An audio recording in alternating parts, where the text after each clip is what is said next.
word. Uncle Dave will share the word this morning, and we continue. We'll share more of the service. Thank you. All right, thanks, Uncle Labanet. Thanks for that prayer. Thanks for that lovely worship as well. Hey, wasn't that special, eh? Yeah. I think some of you know that, and I mentioned it, I think just a few weeks back as well, is that one of my favorite books in the Old Testament is the book of Nehemiah, and it's the whole story about that. And I think in the last year or two that has become even more relevant, because the book of Nehemiah is the most relevant part, and it's a prophetic picture of our current situation in South Africa right now at the moment. And what is very important about it, and that if you just read it casually, you might not pick it up, is that, so we know the story about Nehemiah, and he was the cupbearer over there to the king, and he heard the news about Jerusalem, etc., and he gets sent by the king to go back and rebuild the walls of Jerusalem. And but the important thing is that what we don't often realize is that years before that, a number of years before that, with the previous king, or with King Cyrus, God gave him a dream that he must rebuild the temple in Jerusalem. And so he sent Zerubbabel and Ezra the priest, he sent them back to Jerusalem to go and rebuild the temple, which they did. They rebuilt the temple, and the temple was functioning. The priests were functioning. That was all in place.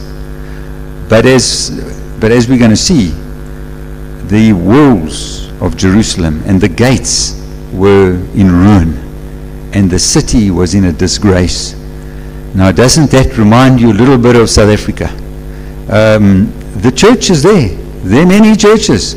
There are many anointed pastors, dominis, reverends. There are many people on a Sunday right now all across South Africa. There are thousands, there are millions of Christians who are sitting in church. The temple's there, but our society is in ruin.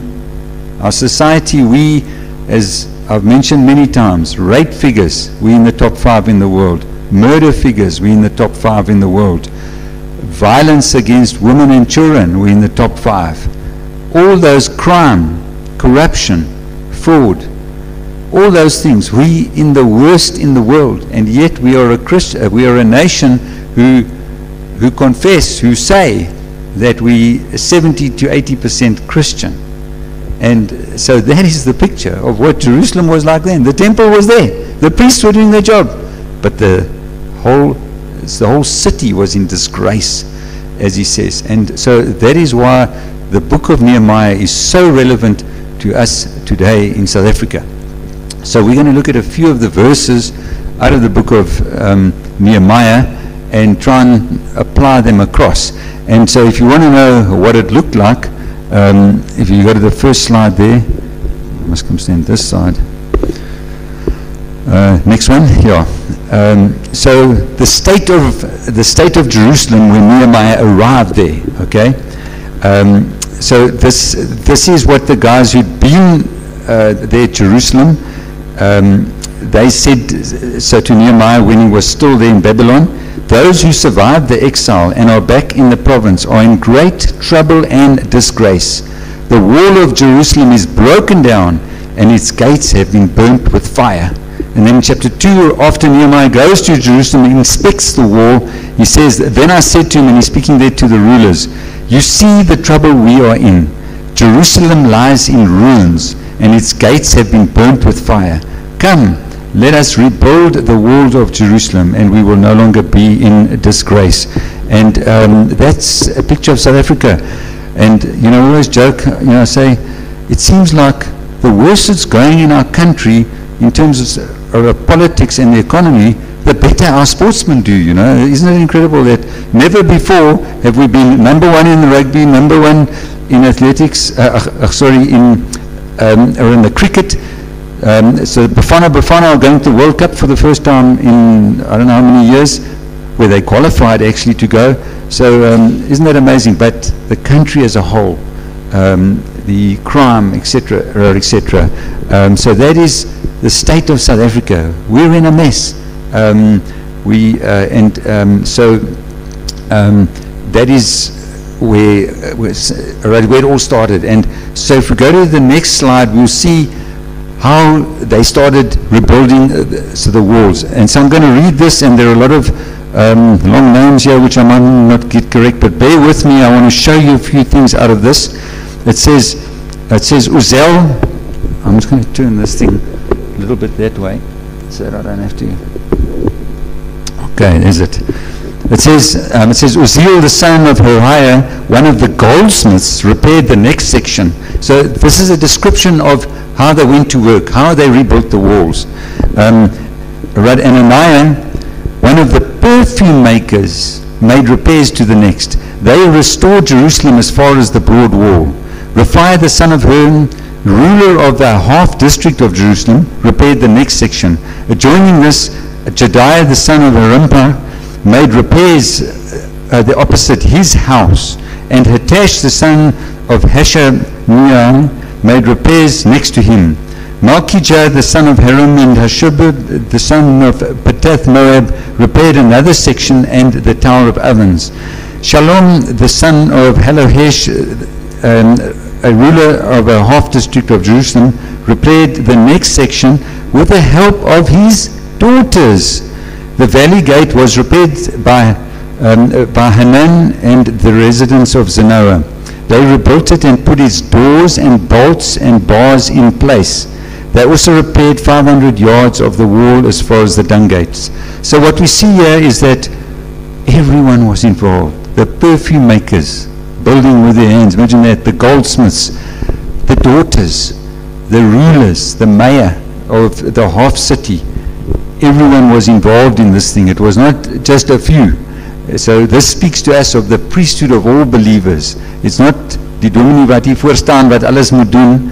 It's the priesthood of all the believers. We see also there that a lot of them worked in front of their house. There where they were, that's where they worked. So the saying of the GLS is, lead where you are. There where you are, lead. Don't wait for someone else, lead. And so those are some of the things that is interesting there, I think. And then they built the walls and the gates and the doors. So there are those now few things that are involved there.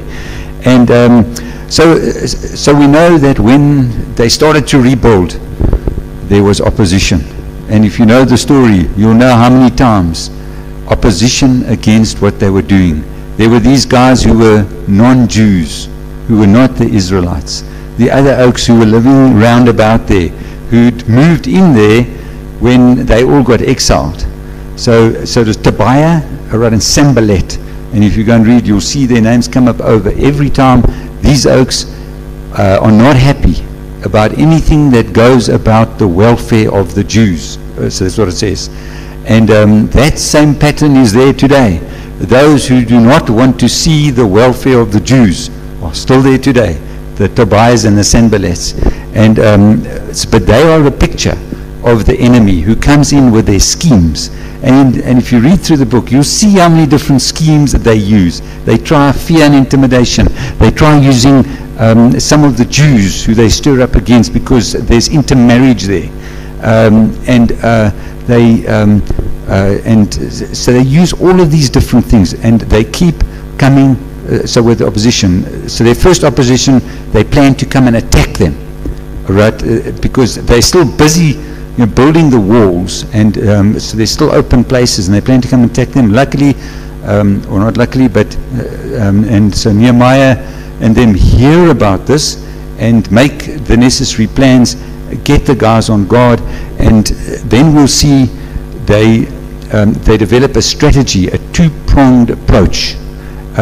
Practical, doing the work, spiritually standing ready with their weapons. And if you go to the next scripture there, you'll see in the next chapter the two-pronged strategy: build and fight.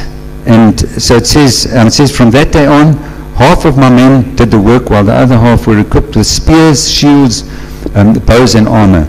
The officers, they posted themselves behind all the people of Judah who were building the wall. Those who carried materials did their work with one hand and held a weapon in the other. And each of the builders wore his sword at his side as he worked. But the man who sounded the trumpet stayed with me. Then I said to the nobles, the officials, and the rest of the people, the work is extensive and spread out, and we are widely separated from each other along the wall. Whenever you hear the sound of the trumpet, join us there. Our God will fight for us. So we see this thing of the two-pronged strategy. They were building the wall, but at the same time, they were aware that they needed, there was a fight on the go. And with us today as well, we've got to be involved in the practical things of mercy ministries, of blessing the people at the children's homes, being involved in practical ways in the community. But we must know that for every symptom that we see out there of alcoholism, drugs, of prostitution, theft, for every symptom that we see, there's a principality, a power that is behind that thing. And you can't only be involved in the practical side. There's got to be a two-pronged strategy of being involved practically, but prayer, warfare in the heavenlies. And we know the scripture, the next scripture is there, so from Ephesians chapter 6. Finally, be strong in the Lord and in his mighty power. Put on the full armor of God so that you can take your stand against the devil's schemes. Against his schemes, because he put schemes in place. Just like Tobiah and Sanballat, they were full of schemes. The devil puts schemes in place. He doesn't even have to be there for his scheme to operate. For our struggle is not against flesh and blood, but against the rulers, against the authorities, against the powers of this dark world, and against the spiritual forces of evil in the heavenly realms. So that's the spiritual fight that we've got to know, that behind every symptom that we see, behind every evil that we see practically on the ground, there's a spiritual force. One of these rulers or authorities, the powers of this dark world, spiritual forces of evil in the heavenly realms. There's a spiritual force behind it. If we don't aim our fight there, we're going to just wear ourselves out practically, because that spiritual force is going to keep manifesting in the symptoms in front of us. And so that's why today what we're going to be doing is, as Uncle Banet said, we're going to be praying a bit. We're going to go out and we're going to pray. We've got a saying that we always use, praying on site with insight. So we are going to go out and pray at the four entrances, or rather the four main entrances of the town today. We're going to divide up into 4 different teams. How this thing came about is that there's a guy in Groffernet by the name of Fani Besaidenout, and they have, so for the last few years, at this time of the year, so before the holiday season starts, they've been praying there at Groffernet, right at the entrance and the exits of the towns there, and they actually get the traffic cops involved, and they actually stop the traffic for 15 minutes, and they pray there, and they have a whole thing there. We're not quite going to do that, but he phoned us and he said they have felt to contact the surrounding towns as well. So they've really got Aberdeen on board. Already phoned us, and phoned Colesberg and Craddock, and so this whole area here, we're going to be doing this thing where we go over there to the entrances, and we're going to anoint them.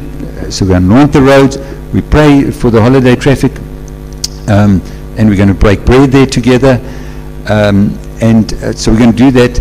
When he spoke to me, it immediately lined up with what I had on my heart, because I had that we must pray this scripture, we must pray into the heavenlies for our town.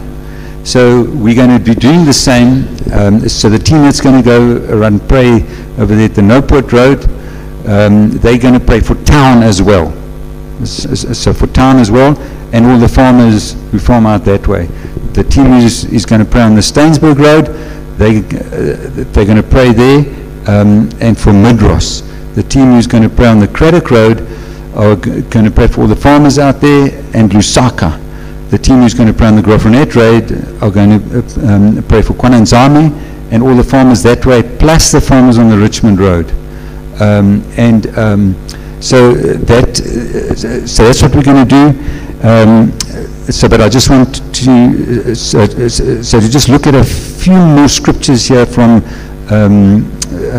out of the book of Nehemiah, and I just want to say we're going to finish half an hour early. Okay, that's my commitment to you. We're going to finish half an hour early because I'm encouraging you to go to one of the places. If you don't feel comfortable to do it, you're welcome to stay here and pray here. But I'd encourage you to go and do it, because praying on site with Insight is just so powerful. You will see, you will be really blessed by it. So there's half an hour early we're ending. So give that half an hour and go and pray. I know we've all got a lot of things to do. I just want to show you here when the walls are in place, because it's quite hard to understand this concept of what Nehemiah did there. How does that apply to us? What are the walls? What are the gates? What are the doors? Who are the gatekeepers? So I want to show you an example. So this comes out of Nehemiah 13, right at the end of the book. After they've rebuilt the wall, they have rebuilt the gates. So the frames, if I say the gates, so I'm speaking about the frames, and they put the doors in place. They put the doors in place.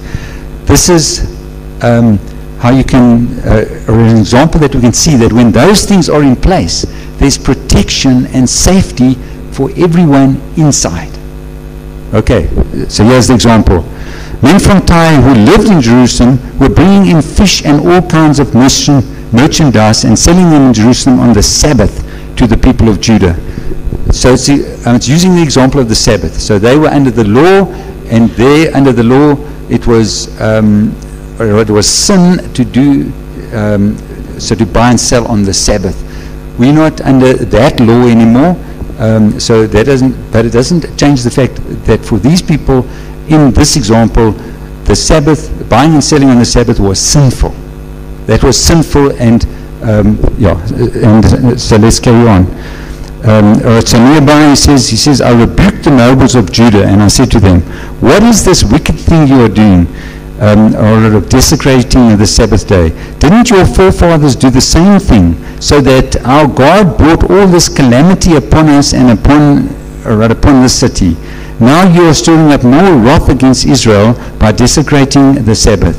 When evening shadows fell on the gates of Jerusalem before the Sabbath, I ordered the doors to be shut and not to be opened until the Sabbath was over.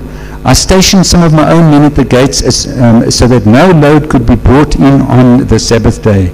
Once or twice the merchants and the sellers of all kinds of goods spent the night outside Jerusalem. But I warned them and said, why do you spend the night by the wall? If you do this again, I will lay hands on you. From that time on, they no longer came on the Sabbath. Isn't that amazing? So, because the walls were in place, they couldn't just come in and go and sell all their things on the Sabbath and make the people sin and bring judgment on them. Because the walls were in place, and Nehemiah organized the gates be shut until the Sabbath was over, those things protected the people from sinning. And that's an example of what were the consequences of what Nehemiah did. So for us today, what are the walls? What are the gates? What are if you go to the next slide there, basically the walls are the laws, the culture, and the norms of society. Okay? The gates and the doors are the institutions like marriage or government or police, justice. Those are the laws or the gates where things come in. The gatekeepers are the persons in positions of authority at the gates or the doors. To bring it home a little bit more, one last example, using the example of marriage. So the walls are the laws regarding marriage and divorce. And that's why there's a fight on at the moment, because our government are trying to change the laws about marriage, which are unbiblical. They're trying to make laws that don't line up with the Word of God, and the Christians are standing up and saying, no, no, no, no, no. Marriage is between a man and a woman. And that's why there's a fight there. Because if the law of the country says marriage is between a man and a woman, then men and women are not going to sin by marrying those of the same sex, you see. So that's how the laws are like the walls. You can't get in there. But if the law says you can, well, then a lot of people are going to be sinning. And then the judgment will come on them, and then they'll want to know why. The norms or the culture of the day. If you take 50 to 100 years ago, marriage, everyone got married. There were very few divorces. That's how it was. If you grew up then, you just got married. You stayed married. You had children. But since then, how is it today? People don't get married. They live together. And so it's just part, they have children first, and then much later get married. It's expensive to get married. There are all sorts of costs. There are all sorts of labolas. There's this, there's that. So people delay getting married until late. And then in the meantime, what happens?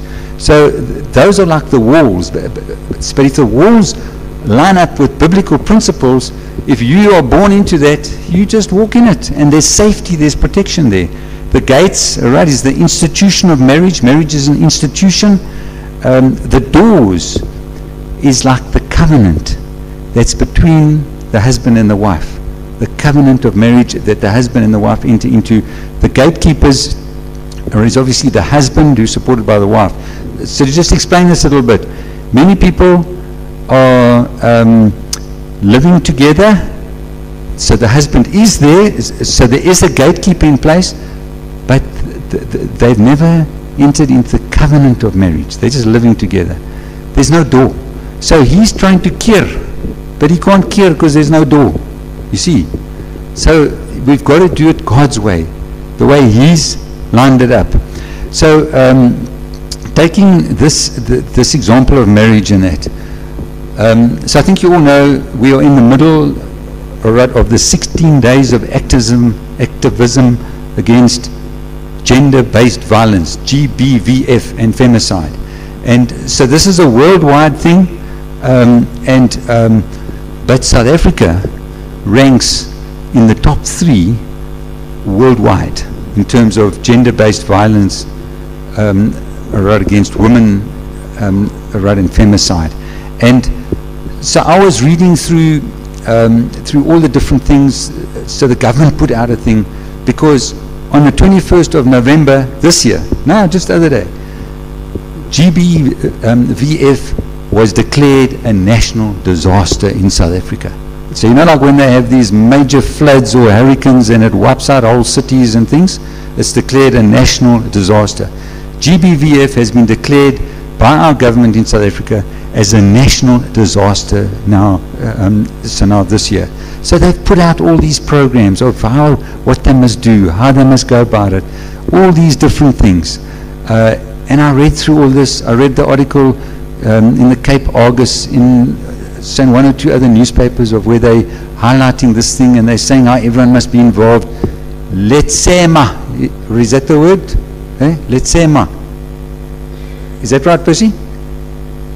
Anyway, it's a Sotho. Letsema, that's what it's got there. Let's all be involved. So I read all this and I thought to myself, these are all good and well. The problem is marriage.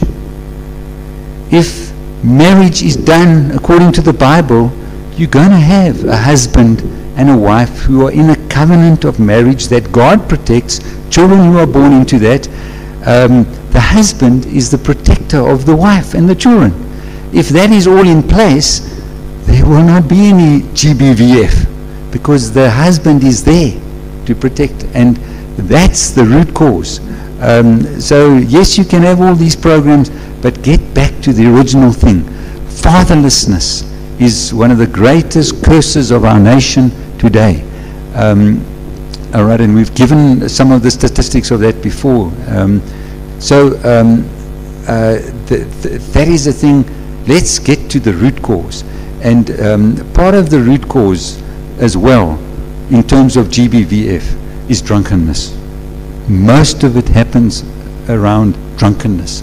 Let's be aware of that. That if you go and investigate any of the crimes that happen in this time, and remember this is the time so that we call the silly season, where the oaks do all sorts of things. Everyone gets up to all sorts of things that they don't normally get up to in the rest of the year. I always call it the Christmas fever. They catch the fever when they come to town, and they just do crazy things. One of the root causes of all of the things that happen is drunkenness, and we must be aware of that. I just quickly want to, if you just go to the next slide, what is required if we are to rebuild South Africa? What is required? And I just want to read these verses. It says, Hananiah, one of my brothers who came from Judah with some other men, and I questioned them about the Jewish remnant that survived the exile and also about Jerusalem. They said to me, those who survived the exile and are back in the province are in great trouble and disgrace. The wall of Jerusalem is broken down and its gates have been burnt with fire. When I heard these things, I sat down and wept. For some days I mourned and fasted and prayed before the God of heaven. The first thing that's required is leaders who are struck to the heart by the situation in South Africa. Leaders who there's a holy discontent that rises up in them. There's a righteous anger that rises up in them and says, no more. We will not allow this thing on our watch. That's the first thing that's required. Leaders who, like Nehemiah, who are struck to the heart, who have this holy discontent. The second thing that's required, it says also, I told them about the gracious hand of my God upon me and what the king had said to me. They replied, let us start building. And so began this good work. Second thing that we require is followers who will hear what the leaders are saying and who will jump in and be willing and work and get on with this. So that's what's required in South Africa. But we can all lead where we are, and we must all be ready. Like Nehemiah said, when the trumpet blows, when you hear a leader saying, guys, we need you today, here, let's be willing, like these guys were, to say, I'm there. To hear the call of our leaders. So we're going to go out. These are the prayer points. If you go to the next slide.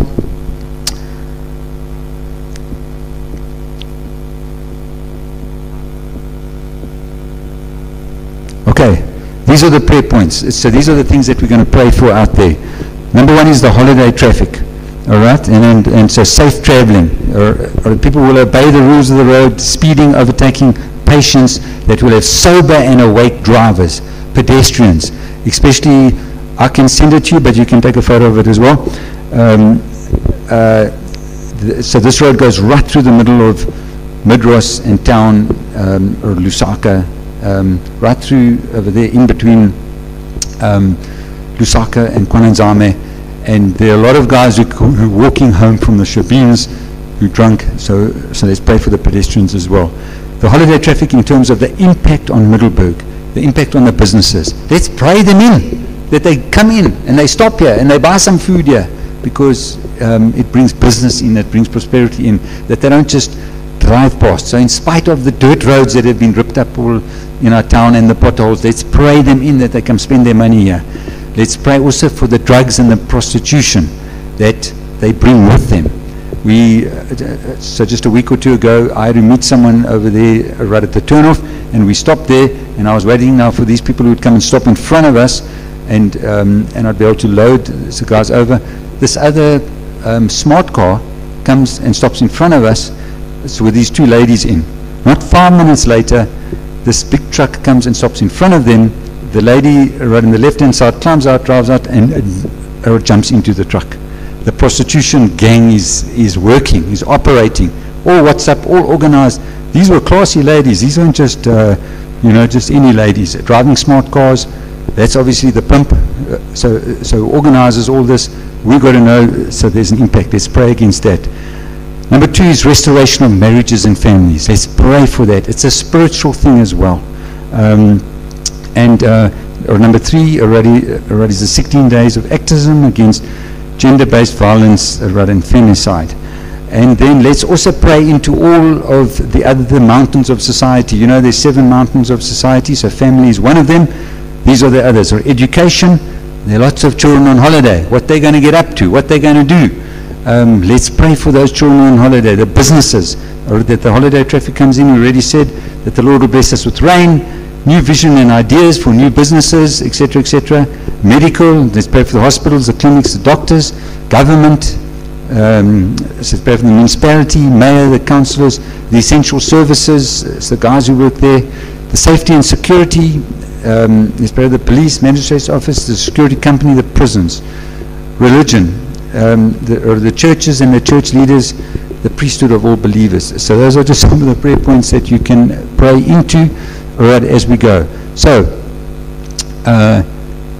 just allow the Lord to lead you. So we're just going to divide up here now, because so we just kind of want to have some people are going, so to each we might have to just reorganize it. But over here at the front, if you come here for the Noport guys, you're going to pray on the Noport Road, and for town and all the farmers that way. In that corner is the Stainsburg and Midross, and all the farmers out that way. That corner is Craddock, Lusaka, and all the farmers out that way. Here is Grafenet, Kwananzame, and all the farmers that way. So just as you feel led, go to where you would like to go and pray, and then we'll so just see how the numbers are. All right, we might just have to reallocate a bit. So just go to where you feel. So just to say as well, you're welcome to come back, all right, have some tea and coffee.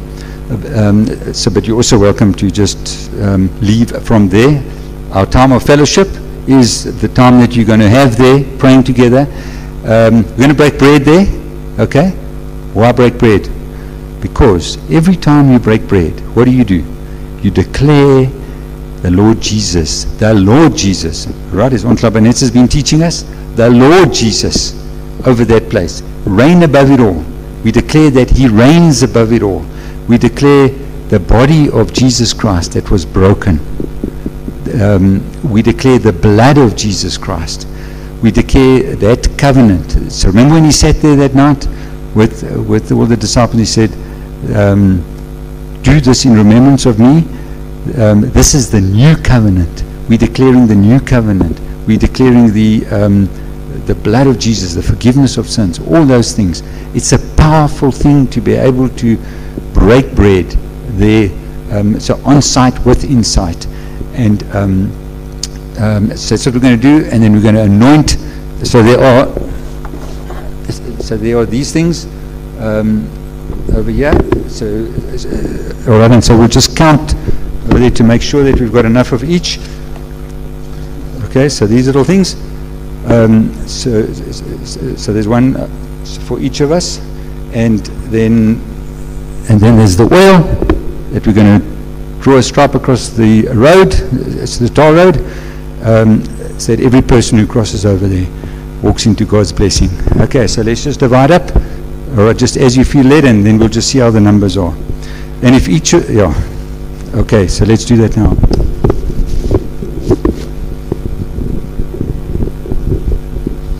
Okay, so it's Noport Road, Stainsburg Road, Craddock Road, Grafenet Road.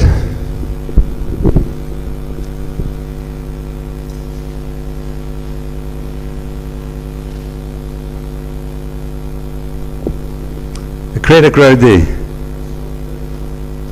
Yes, you can stop the recording. Okay.